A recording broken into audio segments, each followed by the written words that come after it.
এদেশে আর পূর্ণ না করা হয়, সেটার প্রয়োজনীয়তা রয়েছে। আমরা মানবাধিকারের বিরুদ্ধে নয়, কিন্তু এই মানবাধিকারকে কারা রক্ষণ করবে?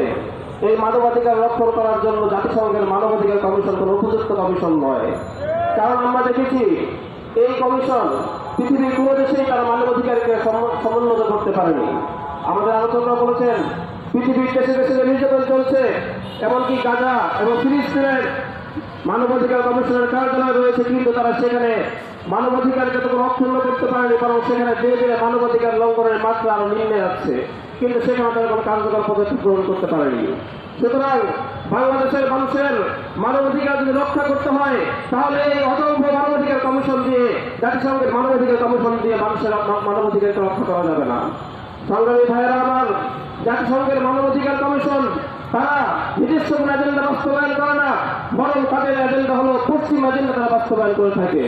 তাদের মৌলিক একটা এজেন্ডা হলো ইকুয়ালিটি, অর্থাৎ সমতা রক্ষা করা, অর্থাৎ তারা নারী পুরুষের সমতা রক্ষার নামে তারা আমাদের দেশে যখন কার্যক্রম পরিচালনা করবে, তখন দেখা যাবে তারা ইসলামের যে উত্তরাধিকার আইন রয়েছে, যেখানে নারী পুরুষের সমতা নয় বরং ন্যায্যতার ভিত্তিতে যেখানে উত্তরাধিকার আইন প্রণয়ন করা হয়েছে, সেই উত্তরাধিকারের বিরুদ্ধে তারা তাদের এজেন্ডা বাস্তবায়ন করার চেষ্টা করবে।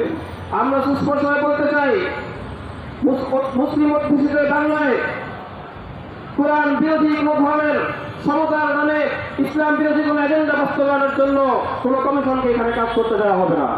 সংগ্রামী ভাইয়েরা আবার, তারা স্বাধীনতার নামে সমকামিতাকে প্রমোট করে থাকে সারা বিশ্বে, আমরা এটা দেখে আসছি। এবং আমাদের সরকার বলছে যে আমাদের দেশে মানবাধিকার কমিশন তারা আমাদের দেশ বিরোধী কোনো ষড়যন্ত্র করবে না, সেই নিশ্চয়তা দিতে যাচ্ছে। আমরা বলতে চাই যে আপনাদের এই কথায় আমরা আশ্বস্ত হতে পারছি না, কারণ আমরা দেখেছি মানবাধিকার কমিশনের কার্যালয়ের প্রধান হিসেবে যাকে নিযুক্ত করা হয়েছে, সে নিজে একজন সমকামী এবং সে আমাদের দেশে তার সমকামী পার্টনারকে সাথে নিয়ে এদেশে আসতে চায়। তো যেই মানবাধিকার কমিশন শুরুতে এমন একজন ব্যক্তিকে বাংলাদেশের মানবাধিকার কমিশনের প্রধান হিসেবে নিযুক্ত করলো, যারা এদেশের ইসলাম সভ্যতা এবং সংস্কৃতির বিরুদ্ধে কার্যক্রম পরিচালনা করে, এরকম সমকামী একজনকে যারা নিযুক্ত করেছে, তারা আগামী দিনে আমাদের দেশের সভ্যতা এবং সংস্কৃতিকে পূর্ণ করবে না, এর নিশ্চয়তা আপনারা কিভাবে দিচ্ছেন? সংগ্রামী ভাইয়েরা আমার, এজন্য আমরা বলতে চাই, এবং তাদের আরেকটা এজেন্ডা হলো তারা বিশ্বের বিভিন্ন দেশে দেশে ইসলামী আন্দোলনের নামে যারা কার্যক্রম পরিচালনা করে, তাদেরকে তারা জঙ্গিবাদ হিসেবে উপস্থাপন করে থাকে।